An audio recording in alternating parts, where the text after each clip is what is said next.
What's up, man? It's the Bronco at the Pro coming at you with another reaction video. Hey, man, Super Bowl was yesterday, and just like I predicted with my Instagram story, hey, follow me on Instagram, by the way. We trying to hit 30K. Like I predicted on my Instagram Reel and TikTok, YouTube Short, footy fans is gonna make everything about them. My whole Twitter timeline, like I predicted, oh, the Super Bowl is bigger, oh, more people watch football, oh, more people watch the Champions League, more people watch the Premier League, bro. So, who cares? Y'all are taking one video that somebody made on the Reel asking a whole bunch of drunk, ignorant Americans on what's bigger, the Super Bowl or the World Cup final. Oh, these Americans, they think they're big. Bro, shut the hell up. Damn. Why America thinks the Super Bowl is bigger than the World Cup? By Plantic. Go subscribe to him. Get him to 50K subscribers. I already know this is everybody really just engagement baiting at this point. You go on Twitter, it's the same tweets every single year just for engagement. You know the sport is finished when 99% of people don't even know who actually won. Actually, people do know who actually won, who was in America. That's where the game is played. Ask an American who won the Champions League final. They won't be able to tell you because they don't watch the sport. Y'all don't watch American football, and that is okay. That is fine. AFCON is bigger than the Super Bowl. Americans might have more money, but they'll never have more motion than Africans. I especially don't know where Africans gripe with the Super Bowl is. There is not a single African country in whatever fucking piss poor league that you niggas play in that has more motion than the Super Bowl. Not a single league in Nigeria, not a single league in Eritrea, not a single league in Sierra Leone, Ivory Coast, Mozambique. Nobody gives a fuck about you all's league. The whole world is talking about the Super Bowl. You got to bring up the AFCON, which is an international competition, to even try to compete. You niggas are so obsessed with globalization and how many people watching around the world, when in reality, y'all got to realize we don't give a fuck. We know this is a sport for Americans, enjoyed by Americans, played by Americans. We don't care what y'all got going on overseas, and I do not know why that makes y'all so bad. Look at this. He bragging about El Clasico viewership. Let's hear where this nigga is from. This nigga is from fucking South Africa. How about you brag about the South African League instead of riding Spain dick? Let's look up South African's league. The South African Premiership, I typed in the table and Google don't even pop it up.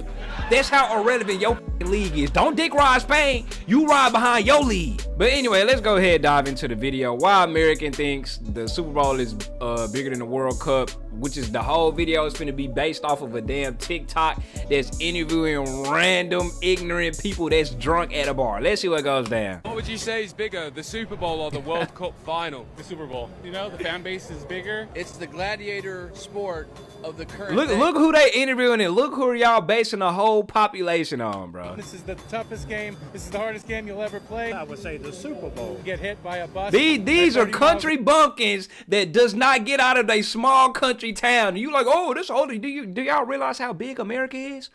Do y'all know that? Y'all taking people who is from Alabama, who probably don't even watch TV or use social media. All they do is watch what's on their TV, which is American football, and y'all say, oh, all Americans are like this. Power is different than kicking a ball into a net. Whenever a clip like this goes viral, you just know the comments will be brutal. For many, it's the perfect ground to make fun of American sports fans. The truth is, to football fans around the world, the comparison feels laughable. How can a single American event even come close to the biggest sporting spectacle in the world? This debate has been around for a while, but this year it feels a little different. Because only a few months after Super Bowl 60, the World Cup will also take place in the US, so the discourse is back again, bigger than ever. But from a purely statistical point of view, there really is no debate. The World Cup blows the Super Bowl out of the water. Facts. So despite all that, everybody why knows does the that. World Cup pale in comparison to the Super Bowl for American audiences? What do the numbers really say? And are the two sporting worlds finally learning from each other? This is Football Explained. Let's see where he take this video. Football Explained. Why America thinks the Super Bowl is bigger than the World Cup. Even though I can give you the answer. Football versus football. One of the most defining moments of Michael Jackson's career didn't happen on a world tour. It happened at the Super Bowl halftime show in 1993. Because he was the first halftime show too. And fun fact, the only reason they introduced the football halftime show was because Living Color. It was Living Single or Living Color. I think Living Color. It's a black TV sitcom. And that was taking viewerships away from the game because that Living Single came on, or Living Color came on during halftime. And a lot of the Super Bowl's viewership went to go watch that episode. And they was like, oh, hell no. This can't happen again. Let's give them something to entertain and keep them hooked during halftime. And thus, the Super Bowl halftime show was born. Shout out men like Michael Jackson. Later, it's still part of the conversation, and that captures the unique power of America's cultural exports, where music, television, and sport often share the same stage. That context matters when Americans describe the Super Bowl as the biggest sporting event in the world. But beyond the US, that framing often lands badly, because in football culture, the talking is done on the pitch. Everything else is noise, which makes the Super Bowl feel like the antithesis of football. It's just, like I said, like it is the antithesis. It's just a difference in cultures. We got our own culture. Y'all got y'all own culture, and that's that. An ideological that's standpoint, the end of the convo. Football has little tolerance for what it sees as gimmicks. Any change in familiarity, and suddenly, the game's gone. So when the flagship football event, the World Cup, gets dragged into the same sentence as quote-unquote an unserious American sport, the football faithful find it straight up offensive. The reaction is usually mockery, not debate. Inside the US, though, the Super Bowl occupies a very different space. Yeah, it's it a holiday. happens every year. Friends, families, and workplaces revolve around it. It's an annual social ritual. Beyond the game itself, the halftime show sits at the center of the event. The Super Bowl is the culmination, obviously, of the season. It is the most watched. It's a celebration every year on television. That was Bob Dorfman, a sports market analyst based in the United States. It far exceeds anything else. The halftime show has become a huge event. Some people just watch it to see who's going to be performing at halftime. While football... Music is a big part of American culture. Sports. Combine the two. You got the Super Bowl. People be bringing up like, oh, the halftime show is the main event, blah, blah, blah, this, blah, blah, blah. They're like it's an insult. Like, bro, that's a part of, that is the Super Bowl. The halftime show is the Super Bowl. The football at the Super Bowl is the Super Bowl. Like, you know what I'm saying? Fans obsess over jersey drops. The NFL world speculates for months about which artist will headline halftime, and music is only half the story. TV commercials are and then the commercials is a part of it too. People be like, bro, y'all come to watch commercials? Yes, we come to watch commercials. My mama, that's a part of the Super Bowl. God damn it. There's film in the commercials because it's not just regular commercials. It's kind of like, it's cinematic commercials, either funny as hell, promoting a great message, or real clever, decipher the commercial. It's just like that. Commercial through art. It's like artistic commercials, put it like that. So basically what I'm trying to say is the Super Bowl is a combination of three things. You got media and film, that's through the commercials. You got music, which is through the halftime show, and then you got sport, which is through the football. All three combined, Super Bowl. The thing is that people don't just watch it for the game. They watch it for the commercials. It's kind of the one event where people don't turn off the commercials. It's become part of the show. Super Bowl ads are treated less like interruptions and more like premieres. Favorite traditions this time of year, our Super Bowl commercial kickoff. Every year, we bring you a first look at the commercials that everybody's going to be talking about. So, first up, Pepsi. Their ad this year features a soda-loving... Yeah, like, you know what I'm saying? But this can be heavy.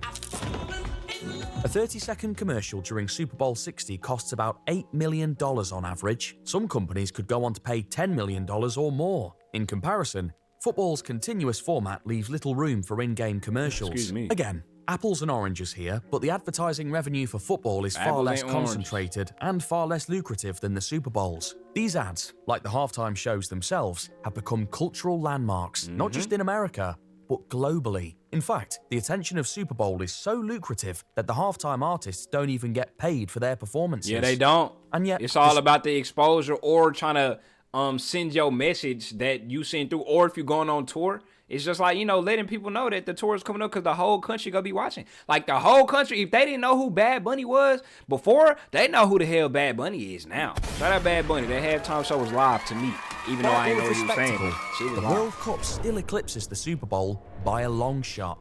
We'll get to the numbers shortly, but in early 2025, FIFA President Gianni Infantino threw fuel on the fire with a comparison that didn't go down well at all. What did he say? One World Cup equal 100. Was this part of the plan in expanding it to give some of these nations the opportunity to have that moment, to have that celebration? Well, 100%. The World Cup next year, the FIFA World Cup, Canada, Mexico, United States. As you said, 104 matches, 104 Super Bowls actually in 1 month. 104 Super Bowls in one. Oh yeah, that's definitely cap. That's definitely cap. That's definitely cap. Especially when you got matchups like Iran versus Australia. You think that's comparable to the Super Bowl? What the hell? Infantino's attempt to explain the scale of the World Cup to an American audience, that with 104 matches in the tournament, each one is effectively a Super Bowl level event. But is that really a fair comparison? Before the numbers, one quick clarification. When people say World Cup finals, they usually mean the entire tournament. The final, singular, is just the last match. Yeah. And that distinction matters when numbers enter the picture. The only true comparison you can make is the World Cup final versus the Super Bowl. Obviously, the World Cup is a series of matches. The Super Bowl is one match. But if you look at the final of the World Cup versus the final of the Super Bowl, the World Cup viewership is 10 times, dwarfs the Super Bowl. I feel like I'd say a single knockout stage probably gets more viewership than the Super Bowl, obviously, because it's only American viewership. While you have the knockout stages, you have the two countries' populations plus everybody else wanting to see who their country go face, etc.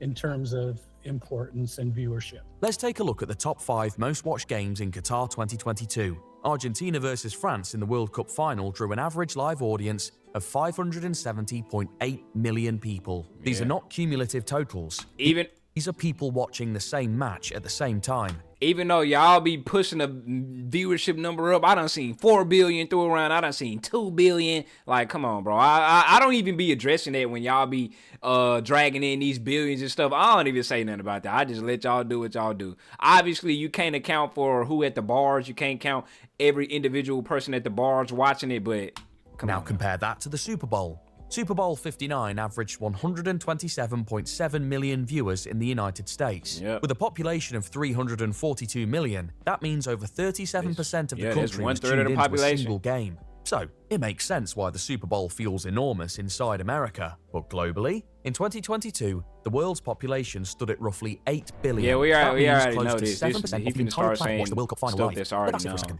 7% of the entire planet. There's no real comparison when you go head-to-head. But this is where context matters. The World Cup happens once every 4 years, whereas the Super Bowl happens every once year. every year. I think we what know Infantino this. is doing is adding up the viewership of every World Cup game and comparing that to the one Super Bowl. That does not make sense. But to say that it's 104 times is ridiculous. Super Bowl figures are measured as average minute audiences within the US, and they spike sharply around halftime. Yeah. One event spreads attention across a month, every 4 years. The other concentrates it into a single night, every year. That also explains why not every World Cup match carries equal weight. Group games don't pull final-level audiences, and that doesn't diminish the tournament. It shows how scale distributes itself across several matches. In the NFL, even regular season games can rival or exceed many World Cup group stage audiences. A Thanksgiving game alone. See, I ain't know. Well, actually, I do know that. Like I said, nobody was trying to see Iran versus Australia. Exceed many World Cup group stage audiences. A Thanksgiving game alone can reach nearly 40 million viewers inside the US. So perhaps the Champions League final is a fairer comparison, where the numbers are slightly closer. And it's still not really a fair comparison because there's multiple countries again. Comparing it to every World Cup match moves the story in the other direction. If anything, these numbers clarify what each event is designed to do. The World Cup maximizes reach. The Super Bowl maximizes concentration. Once that distinction is clear, the question shifts. And while the rest of the world keeps arguing about which is bigger, the sports organizations are playing a much bigger game. They combine it. The Premier League was based off of the NFL, right? The football world wants to make money, and the NFL is trying to expand right now. Just months away. So they helping each other. The most premium content we've ever made. A dedicated World Cup docuseries. Exclusive deep dives you won't see anywhere else. Shout out Plantic. A members-only newsletter. Now subscribe to them boys. Projects. If you want to be ahead of everyone else, sure, these are two very different sports. But the more interesting story is what they've both figured out along the way. That the best outcome is borrowing from one another. Told you. And over the past decade, especially in recent years, that's exactly what's been happening. Football, for example, has increasingly leaned into eventization. Yeah, and they having a halftime show in the World Cup probably just like I said, it's a part of American culture, and you know how y'all always be, oh well, it's their culture, they rules when it came to Qatar not serving alcohol, but when it comes to a halftime show, oh bro, the game's gone. These have always mattered at the World Cup, but live performances tied to match days are relatively new. The 2026 World Cup final is set to feature a Super Bowl-style halftime show, and before that, Champions League experimented with pre-match concerts featuring artists like Lenny Kravitz, Dua Lipa, and Linkin Park. These moments have become part of football culture, even if the reception is still mixed. Some broadcasters have even opted not to broadcast the concerts live, but instead focus on the pre-match analysis. Interesting thing to me is that they just announced that there's going to be hydration breaks during each half of they go on the commercial for sure, no matter what the weather is, and that presents an opportunity for advertisers to spend money. They want that money. Difficulty for soccer to catch on in America is because there really isn't an opportunity for advertisers to spend money and run commercials. So allowing that to happen for 3 minutes, sort of turning the World Cup, instead of halves, turning it into quarters, which makes it more like a football. You know that all the advertisers, everybody who wants to sponsor World Cup games here is loving that they can, buy time and run ads and influence people and build their audience. The NFL, on the other hand, has been looking outward. It's actively pushing the sport beyond the United States to globalize it, something football has been doing for over a century. The clearest example is the NFL International Series, which began in London in 2007 and has since expanded into Germany, Mexico, and now South America and Australia. And to host these games, the NFL partners with, guess who? Football clubs and their stadiums. The NFL regular season games have been played at Wembley, Tottenham Hotspur Stadium, Allianz Arena, and even at the legendary Estadio Azteca. In fact, they just recently inked a multi-year deal for regular season games to keep playing at Real Madrid's Bernabeu. On the other hand, the NFL I remember at the Bernabeu, I ain't gonna hold you, like the concourse, everybody was talking trash on the concourse on the Bernabeu. That hole was so skinny from what we used to, because our concourse is like super wide open. Prepped for the World Cup too. This underscores how deep into football territory the NFL has gone. If the trend continues and the NFL keeps pushing into new markets, there could one day be a Super Bowl outside of America. NFL Commissioner Roger Goodell has said an international Super Bowl isn't unthinkable long term. Hey man, now, I don't know about no international Super Bowl. What? Nah. I never been to a Super Bowl myself. You can say, oh, you're taking away from the American. Bro, the average American can't afford to go to no Super Bowl anyway, so I don't care, honestly. I don't care.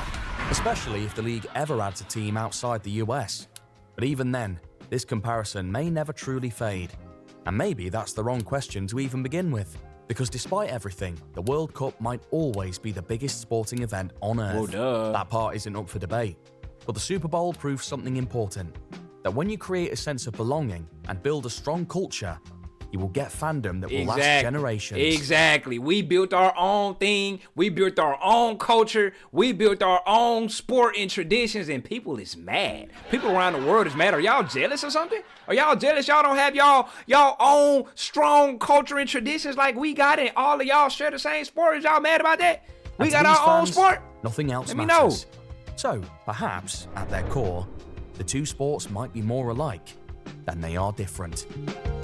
Let me know some. Hey, Planting W video. I thought it was gonna be more nuanced than it actually was, but hey, shout out bro right there. Go subscribe to him. Get him to 50,000 subscribers for sure. You already know the comments is a whole bunch more pointless conversations. Like I said, the conversation is all pointless. All footy fans do is just circle jerk each other, beat each other's meat, dick ride each other, and the whole time be from Mozambique. Hey, I'm out.